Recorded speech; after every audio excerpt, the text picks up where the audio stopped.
जय हिंद, जय भारत। आप सभी का एक बार फिर से हार्दिक स्वागत है, अभिनंदन है। आज अपन एक नया टॉपिक शुरू करने जा रहे हैं। उस टॉपिक का नाम होगा राष्ट्रपति। अपना टॉपिक क्या रहेगा? अपना टॉपिक रहेगा राष्ट्रपति। तो आज राष्ट्रपति से रिलेटेड जितने भी अपने नेवी एयरफोर्स में क्वेश्चन बनते हैं, उस नेवी एयरफोर्स में रिलेटेड क्वेश्चन करने की चर्चा करेंगे। मतलब आज राष्ट्रपति से संबंधित जितने भी महत्वपूर्ण प्रश्न बनते हैं, उन महत्वपूर्ण प्रश्नों की चर्चा करने वाले हैं। ठीक है, तो देखिए, बात की जाए राष्ट्रपति।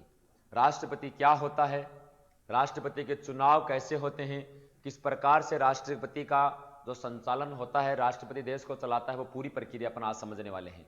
बहुत शानदार तरीके से, बहुत आसान शब्दों में, बहुत आसान भाषाओं में मैं आपके साथ उस राष्ट्रपति को चर्चा करने वाला हूं। शुरुआत करते हैं। पहले लाइन, राष्ट्रपति देश के प्रथम नागरिक होते हैं।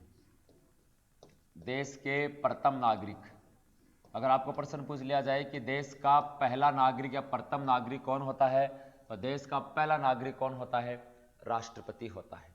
नो डाउट, राष्ट्रपति जो होते हैं वो देश के कौन से नागरिक होते हैं? पहले नागरिक होते हैं। ठीक है। नंबर दो की अगर बात की जाए तो संविधान का राष्ट्रपति का पद है, ये संविधान का क्या है? सर्वोच्च पद है। भारतीय संविधान का जो सबसे बड़ा पद है या जो सर्वोच्च पद है, ये सर्वोच्च पद भी किसका है? राष्ट्रपति का है। मतलब भारत देश का जो राष्ट्रपति है, इसका जो पद है, ये भारतीय संविधान का क्या है? सबसे बड़ा पद है। और राष्ट्रपति देश के पहले नागरिक होते हैं। 2 प्रश्न। तीसरा, राष्ट्रपति देश की एकता व अखंडता, राष्ट्रपति देश की एकता व अखंडता के प्रतीक होते हैं।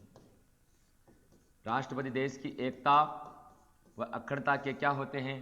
प्रतीक होते हैं। मतलब यह है कि जो भारतीय संविधान है, इस भारतीय संविधान के सबसे बड़े व्यक्ति के रूप में जो प्रतीक हैं, सबसे बड़े व्यक्ति हैं, वो राष्ट्रपति हैं। राष्ट्रपति जो हैं वो भारतीय जो संविधान है उसके सबसे बड़े व्यक्ति हैं, वही एक भारतीय संविधान के प्रतीक के रूप में उभरे हुए हैं। इसलिए राष्ट्रपति जो होते हैं वह देश के राष्ट्रगान, राष्ट्रगीत, राष्ट्रध्वज इन्हीं के मान सम्मान में होता है। ये प्रतीक है अपने देश के राष्ट्रपति, देश की अखंडता के बारे में दर्शाते हैं। ठीक है ना। अगला, आगे अगर बात की जाए राष्ट्रपति की, तो राष्ट्रपति देश की संसद के, राष्ट्रपति देश की संसद के किसी भी सदन के सदस्य नहीं होते हैं। संसद के किसी भी सदन के सदस्य, किसी भी संसद के सदन के सदस्य नहीं होते हैं, नहीं होते हैं, बल्कि संसद के एक अभिन्न अंग होते हैं। बल्कि संसद के एक क्या होते हैं? अभिन्न अंग होते हैं। अभिन्न क्या होते हैं? अंग होते हैं। इस लाइन का मतलब क्या है? इस लाइन का मतलब समझने की कोशिश करना कि जो देश के जो राष्ट्रपति हैं, वो जो अपनी पार्लियामेंट है, संसद, इसके सदन है 2, एक का नाम है लोकसभा, दूसरे का नाम है राज्यसभा। दोनों में से किसी भी सदन के सदस्य नहीं होते हैं। कहने का मतलब समझना, संसद जो है, संसद में एक तो होती है लोकसभा, एक तो क्या होती है? लोकसभा, एक होती है राज्यसभा, एक होती है राज्यसभा, और एक होता है राष्ट्रपति। ठीक है। लोकसभा के अंदर बैठते हैं 545 सदस्य, राज्यसभा के अंदर बैठते हैं 245 सदस्य, और राष्ट्रपति होता है एक। इस चीज को एक साथ में, इस सिस्टम को एक साथ में संसद कहते हैं।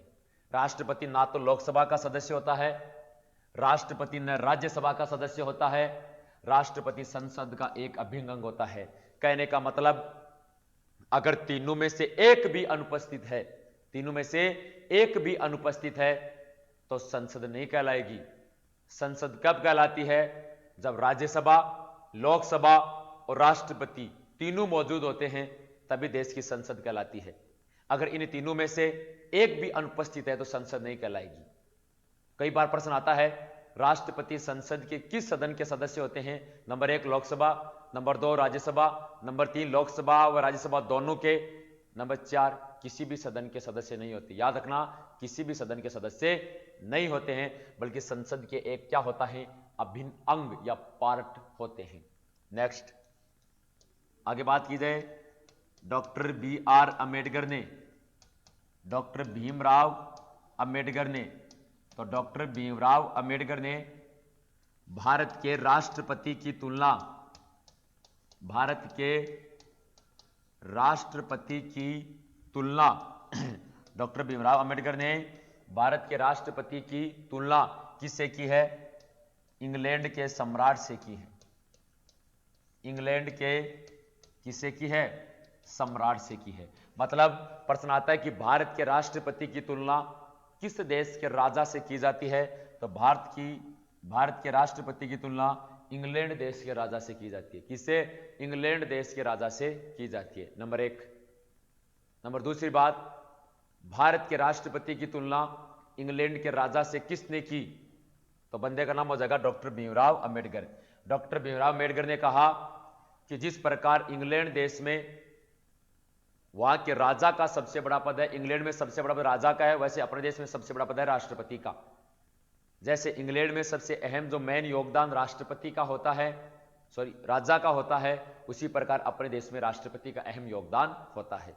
तो कहने का मतलब सीधा सीधा इतना ही है कि डॉक्टर भीमराव अम्बेडकर हैं, इन्होंने भारत के राष्ट्रपति की तुलना किससे की है, इंग्लैंड देश के राजा से। किसे की है, इंग्लैंड देश के राजा से करने का कार्य किया है। ठीक है, आगे देखिए,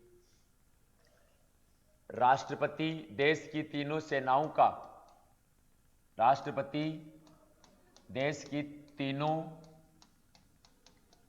सेनाओं का सर्वोच्च सेनापति होता है। सर्वोच्च क्या होते हैं, सेनापति। अपने देश की 3 सेनाएं हैं। 3 सेना कौन कौन सी, एक तो है थल सेना जिसे अपन आर्मी बोलते हैं, एक है वायु सेना जिसे अपन एयरफोर्स बोलते हैं, और एक है नौसेना जिसे नेवी के नाम से जाना जाता है। एयरफोर्स, आर्मी और नेवी, इन तीनों के कमांडर, इन तीनों के सेनापति, इन तीनों के अध्यक्ष कौन होते हैं, राष्ट्रपति। Very very important.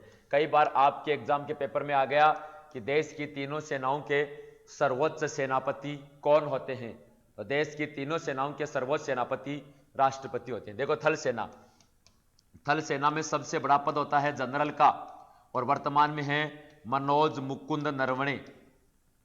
वर्तमान में कौन है, मनोज मुकुंद नरवणे। तो वर्तमान में मनोज मुकुंद नरवणे थल सेना के अध्यक्ष हैं। वायुसेना, वायुसेना में सबसे बड़ा पद होता है एयर चीफ मार्शल का। कौन चीज का होता है, एयर चीफ मार्शल का। वायुसेना में सबसे बड़ा पद होता है एयर चीफ मार्शल का। और वर्तमान के अंदर वायुसेना के अध्यक्ष कौन है, राकेश सिंह भदौरिया। राकेश सिंह भदौरिया वर्तमान के अंदर इनके अध्यक्ष हैं। और नौसेना में सबसे बड़ा पद होता है एडमिरल का। नौसेना में सबसे बड़ा पद होता है एडमिरल का, और वर्तमान में एडमिरल कौन है, करमवीर सिंह। कौन है, करमवीर सिंह है। वर्तमान में नौसेना के एडमिरल कौन है, करमवीर सिंह है। तो ये आपको याद रखना है। ये अब देख लो, आपके सामने स्ट्रक्चर तैयार कर दिए मैंने। ये आपको आई होप 1 नंबर 100% दिलाएगा एयरफोर्स में। राष्ट्रपति देश की तीनों सेनाओं का सेनापति होता है। तीनों सेनाओं का क्या होता है, सेनापति होता है। वह एयरफोर्स, नेवी और आर्मी का हेड होता है। एयरफोर्स के अंदर सबसे बड़ा पद होता है एयर चीफ मार्शल का, नौसेना में होता है एडमिरल का, और थल सेना में होता है जनरल का। पर जेएनडीयू के अंदर जनरल कौन है, Manoj Mukund Naravane. Air chief marshal कौन है, राकेश सिंह भदौरिया। और एडमिरल कौन है, करमवीर सिंह। क्या हो जाएंगे, करमवीर सिंह हो जाएंगे। आई होप यहां तक सबको समझ में आ गया होगा। बढ़ते हैं आगे की ओर। आगे की अगर बात की जाए तो अनुच्छेद 52, यहां से सिर्फ एक ही अनुच्छेद याद रखना है। अनुच्छेद 52 के तहत, अनुच्छेद 52 के तहत भारत का एक राष्ट्रपति होगा। भारत का क्या होगा, एक राष्ट्रपति होगा। भारत का एक राष्ट्रपति होगा। कौन से अनुच्छेद के तहत भारत का एक राष्ट्रपति होगा, तो अनुच्छेद संख्या 52। अनुच्छेद संख्या 52 के तहत भारत का एक राष्ट्रपति होगा। यह लाइन आपको याद रखनी है। कई बार पेपर में प्रश्न आता है कि कौन से अनुच्छेद के तहत भारत का एक राष्ट्रपति होगा, तो अनुच्छेद संख्या 52 के तहत भारत का एक राष्ट्रपति होगा। अब बात करेंगे राष्ट्रपति की निर्वाचन प्रणाली की। अब किसकी बात करेंगे? राष्ट्रपति की निर्वाचन प्रणाली। निर्वाचन प्रणाली का मतलब हुआ कि राष्ट्रपति के चुनाव में कौन कौन भाग लेते हैं। राष्ट्रपति के चुनाव में कौन कौन भाग लेते हैं, तो गौर से सुनना। क्या राष्ट्रपति का चुनाव जनता करती है? पहली बात तो नहीं, राष्ट्रपति का चुनाव जनता नहीं करती है। देखते जाओ, राष्ट्रपति का चुनाव जनता के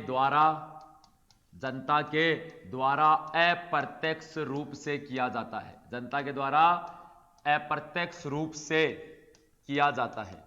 जनता के द्वारा अप्रत्यक्ष रूप से किया जाता है। अर्थात जनता डायरेक्ट राष्ट्रपति के चुनाव में भाग नहीं लेती है।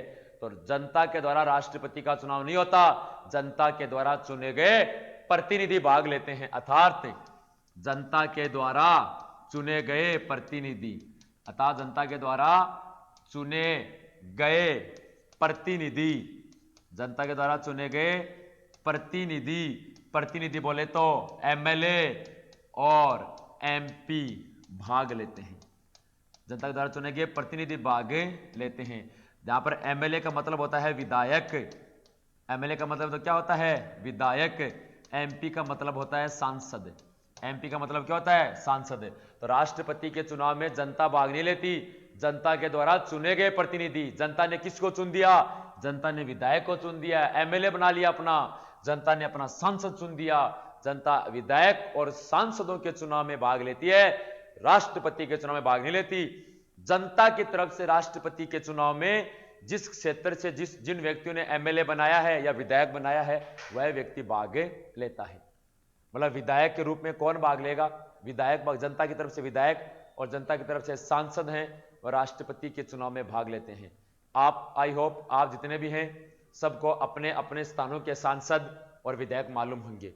नहीं है तो अपने घर वालों से पूछ सकते हैं अपना कौन विधायक कौन सांसद है। वो राष्ट्रपति के चुनाव में भाग लेते हैं।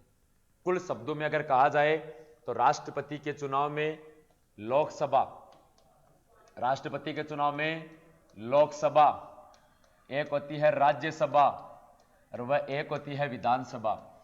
लोकसभा, राज्यसभा व विधानसभा के सदस्य, विधानसभा के निर्वाचित सदस्य भाग लेते हैं। लोकसभा, राज्यसभा व विधानसभा के निर्वाचित सदस्य क्या लेते हैं? राष्ट्रपति के चुनाव में भाग लेते हैं। कौन से सदस्य? निर्वाचित सदस्य भाग लेते हैं। निर्वाचित सदस्य भाग लेते हैं। अब देखिए, एक शब्द आता है निर्वाचित, एक शब्द आएगा, एक शब्द ये निर्वाचित हो गया, और एक शब्द होता है मनोनीत। एक शब्द क्या होता है? मनोनीत। तो निर्वाचित किसे कहते हैं? जो जनता के द्वारा वोट देकर चुना जाता है वो निर्वाचित कहलाता है। जो बगैर वोट के आता है वो मनोनीत कहलाता है।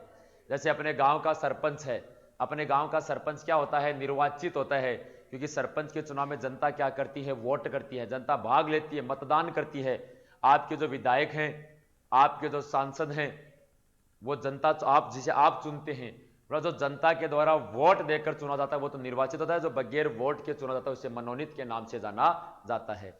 तो सिर्फ और सिर्फ जो लोकसभा, राज्यसभा और विधानसभा है, इसके सिर्फ और सिर्फ निर्वाचित सदस्य ही राष्ट्रपति के चुनाव में भाग लेंगे। मनोनीत सदस्य राष्ट्रपति के चुनाव में भाग नहीं लेते। तो लोकसभा से कितने सदस्य भाग लेते हैं? लोकसभा से राष्ट्रपति के चुनाव में 543 सदस्य भाग लेते हैं। राष्ट्रपति के चुनाव में राज्यसभा से 233 सदस्य भाग लेते हैं। और विधानसभा की बात की जाए तो विधानसभा से 4120 सदस्य भाग लेते हैं। अर्थात लोकसभा और राज्यसभा के अंदर जो सदस्य बैठते हैं उसे सांसद कहते हैं। सांसद का मतलब हो गया एमपी। और जो विधानसभा के अंदर बैठते हैं उसे विधायक कहते हैं। क्या कहते हैं? विधायक। विधायक बोले तो एमएलए, उन्हें क्या कहते हैं? एमएलए कहते हैं। इससे पहले मैंने एक लाइन लिखी, क्या लाइन अपने डिस्कस की कि इसके चुनाव में सिर्फ निर्वाचित ये भाग लेंगे, मतलब विधायक और सांसद भाग लेंगे। तो अपने पूरे देश के अंदर कितने सांसद हैं जो राष्ट्रपति के चुनाव में भाग लेंगे? 543 और 233 ये सांसद हैं, ये राष्ट्रपति के चुनाव में भाग लेते हैं। और अगर विधायक की बात की जाए तो विधायकों की संख्या है पूरे देश में, जैसे राजस्थान की बात की जाए, राजस्थान के अंदर 200 विधायक हैं, ठीक है। हरियाणा की बात की जाए, हरियाणा के अंदर 90 हैं। अगर दिल्ली की बात की, दिल्ली के अंदर 70 हैं, उत्तर प्रदेश की बात की जाए उत्तर प्रदेश में 403 हैं। तो ऐसे अलग अलग राज्यों के अंदर अलग अलग विधायक हैं। मैं पूरे भारत के सभी राज्यों के अगर विधायकों को काउंट करता हूं तो पूरे राज्यों के 4120 विधायक होते हैं जो राष्ट्रपति के चुनाव में भाग लेते हैं।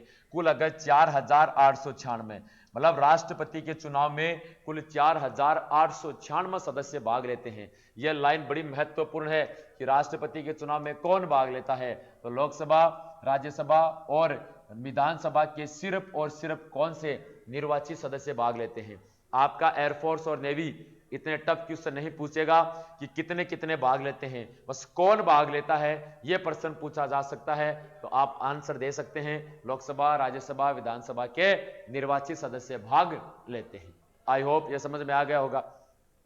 अगला प्रश्न, आगे बात की जाए तो राष्ट्रपति की अगर बात की जाए योग्यता, कि राष्ट्रपति बनने के लिए किन योग्यताओं का होना अनिवार्य है, कौन ऐसा व्यक्ति है तो देश का राष्ट्रपति बन सकता है।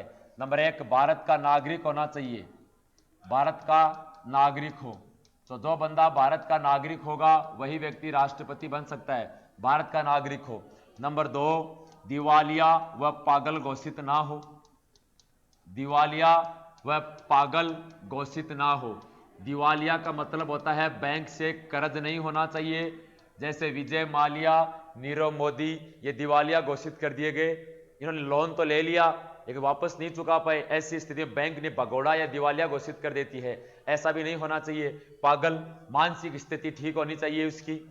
नंबर 3 की अगर बात की जाए, लाभ के पद पर आसीन नहीं हो, लाभ के पद पर आसीन नहीं हो, लाभ के पद पर आसीन नहीं हो।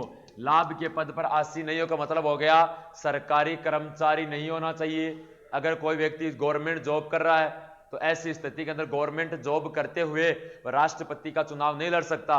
अगर वही व्यक्ति चुनाव लड़ सकता है जो गवर्नमेंट नहीं है। अगर आपको लड़ना है तो गवर्नमेंट जॉब आपको छोड़नी पड़ेगी, रिजाइन देना होगा, उसके बाद आप कर सकते हैं। लाभ का पद का मतलब यह होता है।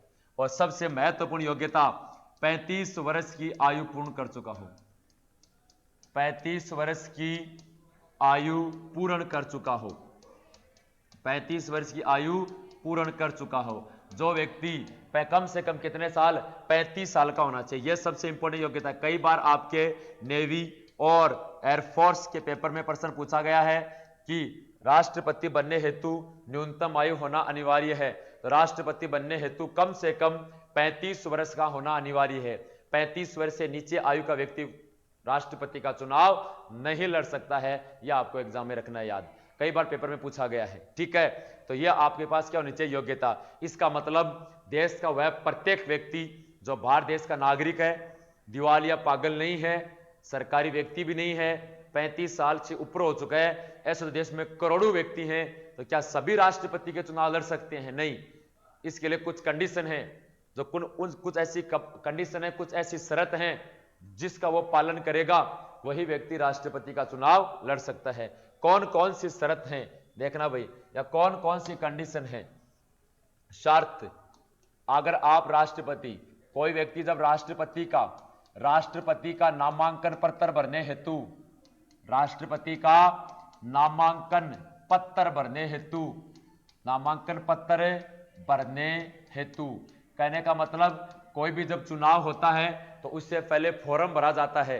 आप कोई भी एग्जाम देते तो इससे पहले फॉर्म भरे जाते हैं, वैसे ही राष्ट्रपति के चुनाव से पहले राष्ट्रपति के फॉर्म भरे जाते हैं, जिसे नामांकन कहते हैं। तो नामांकन भरने के लिए 15,000 रुपए होने चाहिए, कि मतलब राष्ट्रपति का अगर कोई चुनाव लड़ना चाहता है तो उसके पास 15,000 रुपए होने चाहिए। लगभग सभी व्यक्तियों के पास 15,000 रुपए मिल जाएंगे, प्लस 50 प्रस्तावक होने चाहिए। 50 क्या होने चाहिए, प्रस्तावक, और 50 ही क्या होने चाहिए, अनुमोदक। भाई साहब, ये क्या अनुमोदक और प्रस्तावक, इन शब्दों का मतलब नहीं समझे, ये कहां मिलते हैं? ये मिलते नहीं है। प्रस्तावक का मतलब क्या होता है, प्रस्तावक शब्द का मतलब समझना। जब व्यक्ति राष्ट्रपति का नामांकन पत्र भरने के लिए जाएगा तो सबसे पहले आपको 15,000 रुपए की राशि डिपॉजिट करवानी, जमा करवानी है। जैसे आप 15,000 रुपए की राशि जमा करवाओगे, अगला आपको कहेगा कि 50 प्रस्तावक लेकर आइए, कि 50 ऐसे व्यक्ति लेकर आइए जो आपकी गारंटी देते हैं कि हाँ जी हमारे तरफ से राष्ट्रपति का चुनाव यही लड़ रहे हैं। वो 50 व्यक्ति कौन होंगे? वो 50 व्यक्ति या तो लोकसभा के सदस्य हो सकते हैं या राज्यसभा के सदस्य हो सकते हैं या दोनों में से किसी की सदन के सदस्य हो सकते हैं। लोकसभा या राज्यसभा के अंदर जो सदस्य बैठते हैं, राज्यसभा और लोकसभा के अंदर कौन बैठते हैं? एमपी, सांसद। आपके पास 50 सांसद उस समय मौजूद होने चाहिए। वो वहां सिग्नेचर करेंगे, उसके बाद आपको फॉर्म मिलेगा। जो सिग्नेचर करेंगे 50 व्यक्ति, उन्हें प्रस्तावक कहते हैं। जैसे आपने प्रस्तावक सिग्नेचर किए, आपको फॉर्म मिल जाएगा। आपने फॉर्म भर दिया, वापस जब जमा कराओगे उस समय 50 और चाहिए आपको। जब फॉर्म जमा करने से पहले जो 50 व्यक्ति जो वहां पर सिग्नेचर करते हैं वो अनुमोदक कहलाते हैं। अगर मैं सीधे शब्दों में कहूं तो राष्ट्रपति का चुनाव अगर कोई जो व्यक्ति लड़ना चाहता है तो जब फॉर्म भरने के लिए जाए तो लोकसभा या राज्यसभा किसी भी सदन में से या दोनों में से मिलाकर 100 व्यक्ति अपने साथ लेकर जाए, 100 सांसद या 100 एमपी अपने साथ लेकर जाए, मेंबर ऑफ पार्लियामेंट अपने साथ में लेकर जाए, तभी वो ऑन समय मौजूद होने चाहिए। वो गारंटर होते हैं, वो गारंटी देते हैं कि हमारी तरफ से राष्ट्रपति का चुनाव ये लड़ेगा। अर्थात मैं ऐसा कह सकता हूं आपको याद रखने के लिए, प्रस्तावक और अनुमोदक का मतलब हो गया एमपी, सांसद। वो आपके साथ जाने चाहिए, तभी आप राष्ट्रपति का नामांकन पत्र भर सकते हैं। सर अपनों को तो अपना एमपी नहीं जानता हम कौन है। भाई हमें तो अपना एमपी नहीं जानता कौन है, तो हम राष्ट्रपति का नामांकन पत्र कैसे भर सकते हैं? 100 कहां से लेकर आए? इसीलिए देश का प्रत्येक नागरिक राष्ट्रपति का चुनाव नहीं लड़ सकता है, यह कंडीशन होती है। यह होना चाहिए। यह जो मैंने आपके सामने फॉर्मूला लिखा है, 15,000 रुपए की राशि प्लस 50 प्रस्तावक 50 अनुमोदक, यह होने चाहिए, तभी राष्ट्रपति का चुनाव लड़ सकते हैं। असंभव बात हो गई अपने लिए तो। इसे देश का प्रत्येक नागरिक राष्ट्रपति का चुनाव नहीं लड़ सकता। 2017 के अंदर देश में राष्ट्रपति के चुनाव हो रहे थे। उस समय उत्तर प्रदेश का एक चाय वाला आया कि एक चाय वाला देश का प्रधानमंत्री बन सकता है, तो एक चाय वाला देश का राष्ट्रपति क्यों नहीं बन सकता? उसने डिमांड रखी। तब निर्वाचन आयोग के द्वारा स्पष्टीकरण किया गया कि आवेशित से कुछ नहीं होता, आवेश में जोश में आने से नहीं होता। जो संविधान में प्रोसेस है उसका पालन करना पड़ता है। संविधान में यह लिखा गया है कि राष्ट्रपति का चुनाव वही व्यक्ति लड़ सकता है जो 15,000 रुपए की राशि प्लस 50 प्रस्ताव प्लस 50 अनुमोदक होने चाहिए। क्या आपके पास हैं? जी उन्होंने कहा जी नहीं है हमारे पास। तो इसका मतलब आप राष्ट्रपति का चुनाव नहीं लड़ सकते। सीधे शब्दों में बात इतनी सी है।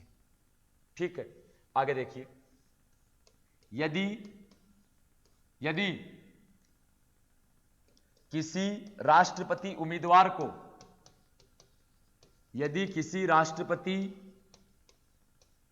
उम्मीदवार को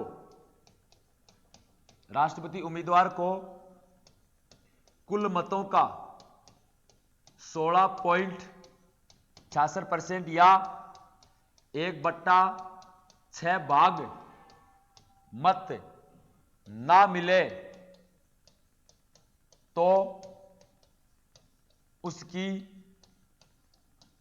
जमानत राशि जब्त हो जाती है। इस जमानत राशि को अपने सामान्य शब्दों में जामनी बोलते हैं कि उस व्यक्ति की तो जामनी जब्त हो गई। जामनी का मतलब क्या होता है कि जो आपने 15,000 रुपए की जो राशि जमा कराई थी चुनाव से पहले नामांकन पत्र भरते समय, वो आपको नहीं मिलेंगे। कैसे? राष्ट्रपति उम्मीदवार ए, उम्मीदवार बी, 3 उम्मीदवार खड़े राष्ट्रपति के चुनाव में। इसको मान लो 60% वोट मिला, इसको 30% वोट मिला, इसको 10% वोट मिला। इसमें कौन जीत गया? विनर ए हो गया। इसको 15,000 रुपए जो जमा करे तो वापस मिल जाएंगे। बी ने 30% बोल भी हार गया, इसे भी 15,000 रुपए वापस मिल जाएंगे जो चुनाव से पहले जमा कराए थे। लेकिन सी को 15,000 रुपए राशि वापस नहीं मिलेगी, क्योंकि सी को 10% ही वोट मिले हैं। कम से कम आपको 16.66% वोट आने चाहिए। जितने वोट हैं उसमें या तो 6 का भाग दे दो या उसका 16.66% निकाल लो। अगर इतने वोट आपके आ रहे हैं तो आपकी जामनी, ये 15,000 रुपए जो जामनी है, ये जब्त नहीं होगी। अदरवाइज आपकी जामनी क्या हो जाएगी? जब्त हो जाएगी। तो प्रश्न आता है कि किसी राष्ट्रपति उम्मीदवार को कुल कितने प्रतिशत वोट ना मिले तो उसकी जामनी जब्त हो जाती है। 16.66% अगर वोट नहीं मिलते हैं तो उसकी जामनी जब्त हो जाती है। यह भी आपको याद रखना है। ठीक है, यह तो होगी शर्त। इन शर्तों का पालन होना चाहिए। नेक्स्ट, आगे बात करेंगे कार्यकाल की, कि राष्ट्रपति का कार्यकाल कितने साल का होता है। तो राष्ट्रपति का कार्यकाल सामान्यतः है 5 वर्ष का होता है। कितने वर्ष का होता है? 5 वर्ष का। कई बार एयरफोर्स के पेपर में आ गया कि राष्ट्रपति का कार्यकाल कितने साल का होता है? 5 साल का होता है। अगला, पुनः निर्वाचन। पुनः निर्वाचन, पुनः निर्वाचन का मतलब होता है कि भारत देश में एक व्यक्ति अनेक बार राष्ट्रपति बन सकता है। भारत देश में एक व्यक्ति अनेक बार राष्ट्रपति क्या हो सकता है? बन सकता है। भारत में कोई पाबंद नहीं है, भारत के अंदर किसी प्रकार की पाबंदी नहीं है कि एक व्यक्ति कितनी बार राष्ट्रपति बनेगा। भारत के अंदर एक व्यक्ति कितनी बार राष्ट्रपति बन सकता है, लेकिन अमेरिका देश में पाबंदी है। अमेरिका के अंदर एक व्यक्ति मैक्सिमम 2 बार राष्ट्रपति बन सकता है। और अमेरिका देश में जो राष्ट्रपति होता है, अमेरिका देश में राष्ट्रपति का कार्यकाल 4 वर्ष का होता है, और भारत के अंदर राष्ट्रपति का कार्यकाल 5 वर्ष का होता है। अमेरिका देश में एक व्यक्ति अधिकतम 2 बार राष्ट्रपति बन सकता है, अपने देश में एक व्यक्ति अधिकतम अनेक बार राष्ट्रपति बन सकता है। क्लियर? फिर बात करेंगे शपथ, कि राष्ट्रपति को शपथ कौन दिलाता है। तो राष्ट्रपति को शपथ दिलाता है सर्वोच्च न्यायालय का मुख्य न्यायाधीश। सर्वोच्च न्यायालय का मुख्य न्यायाधीश। तो सर्वोच्च न्यायालय का जो मुख्य न्यायाधीश है, यह राष्ट्रपति को क्या दिलाता है? सर्वोच्च न्यायालय का मुख्य न्यायाधीश राष्ट्रपति को शपथ दिलाता है। देश का सबसे बड़ा न्यायालय है सर्वोच्च न्यायालय, उसका मुख्य न्यायाधीश राष्ट्रपति को शपथ दिलाता है। प्रेजेंट के अंदर कौन है वर्तमान में? वर्तमान में सर्वोच्च न्यायालय का मुख्य न्यायाधीश है शरद अरविंद बोबडे। शरद अरविंद बोबडे। तो शरद अरविंद बोबडे वर्तमान के अंदर सर्वोच्च न्यायालय के मुख्य न्यायाधीश हैं, और मुख्य न्यायाधीश के द्वारा राष्ट्रपति को उनके पद की शपथ दिलाई जाती है।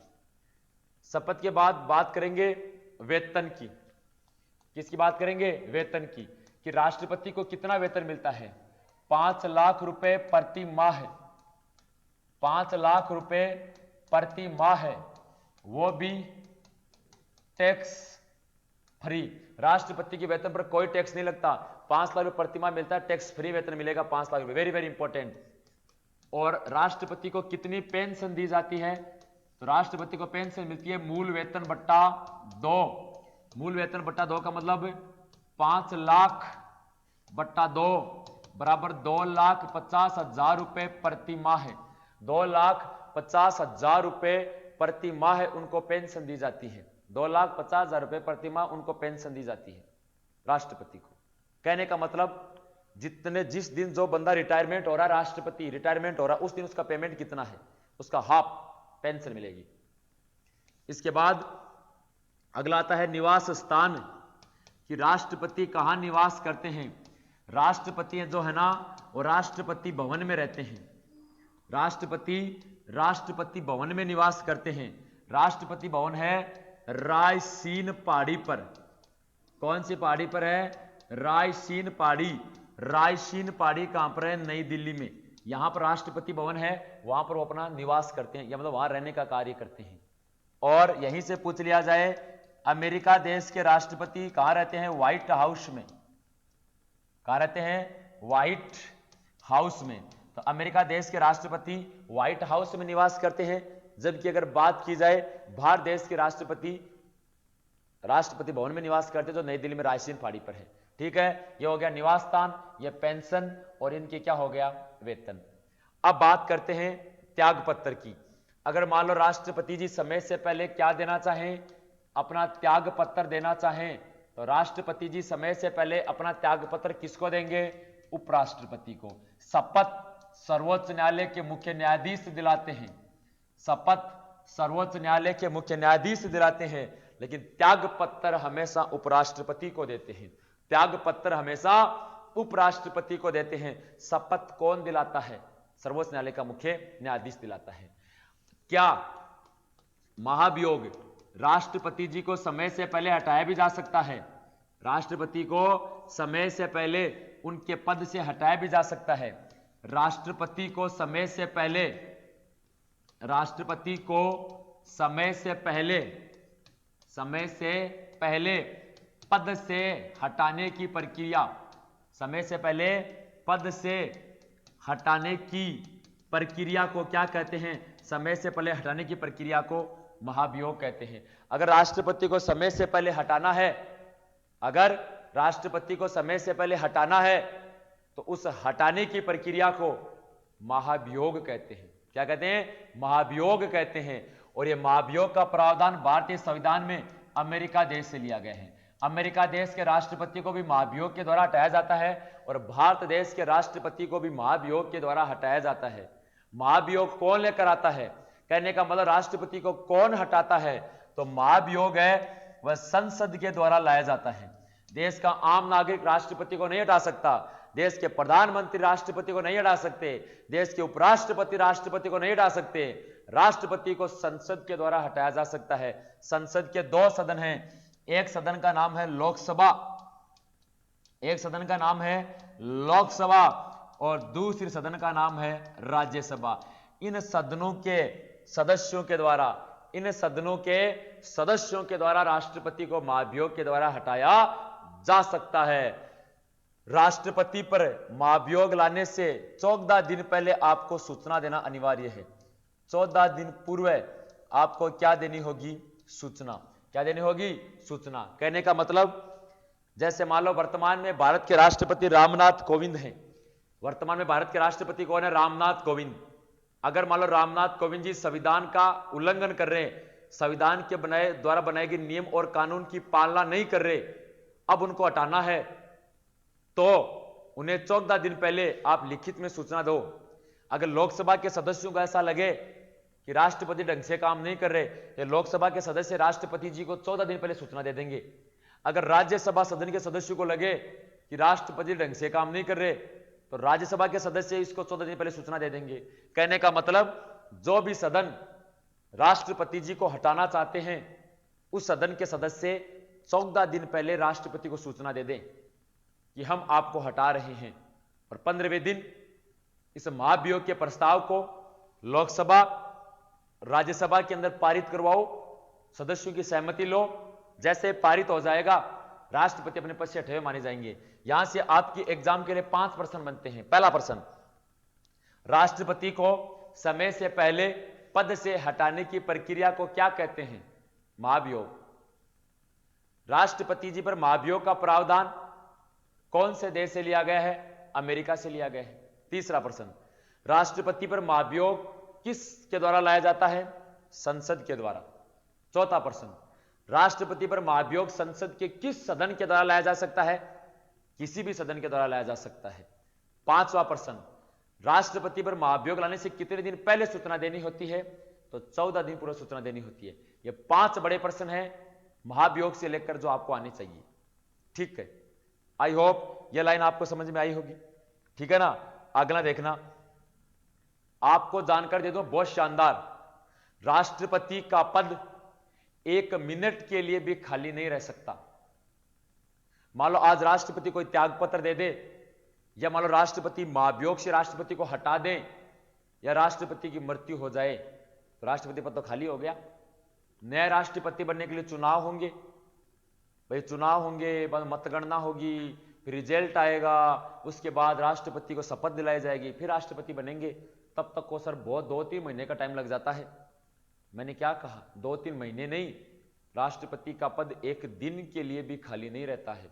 तो फिर क्या होता है? सुनना, यदि राष्ट्रपति का पद समय से पहले रिक्त हो जाए, यदि राष्ट्रपति का पद समय से पहले क्या हो जाए? रिक्त या खाली हो जाए, तो ऐसी स्थिति में देश के उपराष्ट्रपति, तो ऐसी स्थिति में देश के उपराष्ट्रपति उनके पद को संभालते हैं। कब तक? जब तक नया राष्ट्रपति नहीं आ जाता। जब तक उपराष्ट्रपति राष्ट्रपति के पद को संभालता है, उसे कार्यवाहक राष्ट्रपति कहते हैं। क्या कहते हैं उसे? कार्यवाहक राष्ट्रपति कहते हैं। मान लो आज रात, आज के दिन, आज का एग्जांपल लेकर चलते हैं। प्रेजेंट में राष्ट्रपति कौन है? रामनाथ कोविंद। प्रेजेंट में राष्ट्रपति हैं रामनाथ कोविंद। मान लो इन्होंने अपने पद से इस्तीफा दे दिया, तो वर्तमान में उपराष्ट्रपति कौन है? वेंकैया नायडू। वर्तमान में उपराष्ट्रपति कौन है? वेंकैया नायडू। अब रामनाथ कोविंद जी ने मान लो अपने पद से इस्तीफा दे दिया, तो वेंकैया नायडू जी हैं, वो उपराष्ट्रपति वर्तमान में, वो राष्ट्रपति का पद संभालेंगे। तो वेंकैया नायडू जी क्या कहलाएंगे? कार्यवाहक राष्ट्रपति कहलाएंगे। कार्यवाहक राष्ट्रपति अधिकतम 6 महीने तक रह सकता है।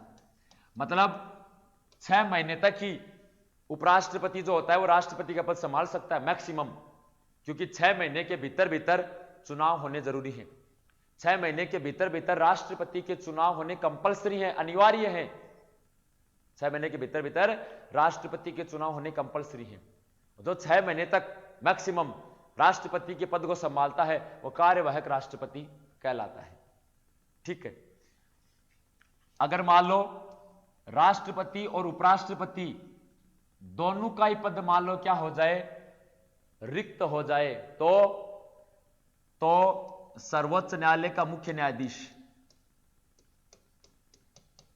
तो सर्वोच्च न्यायालय का मुख्य न्यायाधीश, तो सर्वोच्च न्यायालय का मुख्य न्यायाधीश जो होता है वो बाद में देश का क्या बनता है? कार्यवाहक राष्ट्रपति। वो बाद में देश का क्या बनेगा? कार्यवाहक राष्ट्रपति बनता है। मतलब राष्ट्रपति और उपराष्ट्रपति दोनों ही, राष्ट्रपति और उपराष्ट्रपति दोनों ही अगर अपने पद को छोड़ देते हैं या दोनों के पद खाली हो जाते हैं, तो ऐसी स्थिति के अंदर देश के जो सर्वोच्च न्यायालय है, सबसे बड़ा न्यायालय, उसके मुख्य न्यायाधीश पद संभालेंगे। जैसे आज की मैं बात करूं, प्रेजेंट में कौन है? शरद अरविंद बोबडे, शरद अरविंद बोबडे ये पद संभालेंगे। ठीक है ना, ये आपको याद रखना है। प्रश्न ऐसे आएगा, राष्ट्रपति की अनुपस्थिति में देश के कार्यवाहक राष्ट्रपति कौन बनते हैं? उपराष्ट्रपति। राष्ट्रपति उपराष्ट्रपति दोनों की अनुपस्थिति में कार्यवाहक राष्ट्रपति कौन बनते हैं? सर्वोच्च न्यायालय के मुख्य न्यायाधीश। कार्यवाहक राष्ट्रपति अधिकतम कितने टाइम तक रहता है? 6 महीने तक रहता है। क्या ऐसी स्थिति देश में हुई है कि राष्ट्रपति भी नहीं रहा, उपराष्ट्रपति भी नहीं है और सर्वोच्च न्यायालय का जो मुख्य न्यायाधीश है इसे पद को संभालना पड़ा? जी ऐसी स्थिति हुई है। सुनना, ऐसी स्थिति देश में हुई है। राष्ट्रपति जी का नाम था जाकिर हुसैन। राष्ट्रपति का नाम क्या था? जाकिर हुसैन। इनकी हो गई मृत्यु। उस समय देश के उपराष्ट्रपति थे वीवी गिरी। जैसे इनकी मृत्यु हुई तो उपराष्ट्रपति वीवी गिरी ने अपने पद से क्या दे दिया? त्यागपत्र। ये तो थे देश के राष्ट्रपति और ये देश के थे उपराष्ट्रपति। मतलब इनकी तो मृत्यु हो गई, पद खाली हो गया। वीवी गिरी जी उपराष्ट्रपति, इन्होंने त्यागपत्र दे दिया। उसके बाद मोहम्मद हिदायतुल्ला इन्होंने क्या संभाला? राष्ट्रपति के पद को संभाला। ये थे सर्वोच्च न्यायालय के मुख्य न्यायाधीश। ये थे सर्वोच्च न्यायालय के कौन से न्यायाधीश? मुख्य न्यायाधीश। इन्होंने इस पद को क्या किया? संभालने का काम में किया। आई बात समझ में? यह आज तक ऐसी स्थिति हुई है। कब हुई? 1969 के अंदर राष्ट्रपति थे देश के तीसरे राष्ट्रपति जाकिर हुसैन। उनकी मृत्यु हो गई। मृत्यु के बाद लगभग 1 महीने तक उपराष्ट्रपति के पद पर रहते हुए कार्यवाहक राष्ट्रपति बने वीवी गिरी। बाद में उन्होंने अपने पद से त्यागपत्र दे दिया। उसके बाद मोहम्मद हिदायतुल्ला जो सर्वोच्च न्यायालय के मुख्य न्यायाधीश हैं वो देश के कार्यवाहक राष्ट्रपति बने। तो मैंने बता दिया कार्यवाहक राष्ट्रपति मैक्सिमम 6 महीने तक रह सकता है। ये राष्ट्रपति को आपको 3 भागों में पढ़ना था। इसमें से राष्ट्रपति का भाग नंबर 1 कंप्लीट होता है। आपको राष्ट्रपति के 3 भाग पढ़ने हैं, इसमें से राष्ट्रपति का भाग 1 कंप्लीट होता है। यह बहुत शानदार भाग था। वहां से अक्सर एग्जाम में प्रश्न पूछे जाते हैं। अपने शुरुआत की राष्ट्रपति होता कौन है, वहां से लेकर अपन राष्ट्रपति को हटा दिया, लास्ट तक एक साथ अपने डिस्कस किया। ऐसे एक लाइन को आपको डिस्कस करना है। राष्ट्रपति कौन होता है, चुनाव कैसे होते हैं, राष्ट्रपति के क्या योग्यताएं होनी चाहिए, क्या शर्त होती हैं, किस प्रकार से उनका कार्यकाल होता है, अमेरिका में कितना होता है, अपने देश में एक व्यक्ति कितनी बार बन सकता है, अमेरिका में कितनी बार बन सकता है, वेतन कितना होता है, पेंशन कितनी मिलती है, शपथ कौन दिलाता है, त्यागपत्र किसको देते हैं, कहां पर निवास करते हैं, हटाते कैसे हैं, अगर हट गया पद खाली हो गया टाइम से पहले तो वापस कैसे भरेंगे, ये अपन ने आज इस क्लास में डिस्कस करने का कार्य किया। मेरे अकॉर्डिंग ये सभी लाइन मैंने अपने आसान भाषा में बताने की कोशिश की है और आपको समझ में आई भी है। फिर भी अगर कोई डाउट रहता है तो कमेंट्स के माध्यम से आप हमें संपर्क कर सकते हैं, आपका निवारण किया जाएगा। ऐसे ही पढ़ते रहना है, आगे बढ़ते रहना है, जीवन के अंदर बड़े मुकाम आपको हासिल करते रहना है। ठीक है, आज के लिए इतना ही। जय हिंद, जय भारत मेरे वीर योद्धाओं।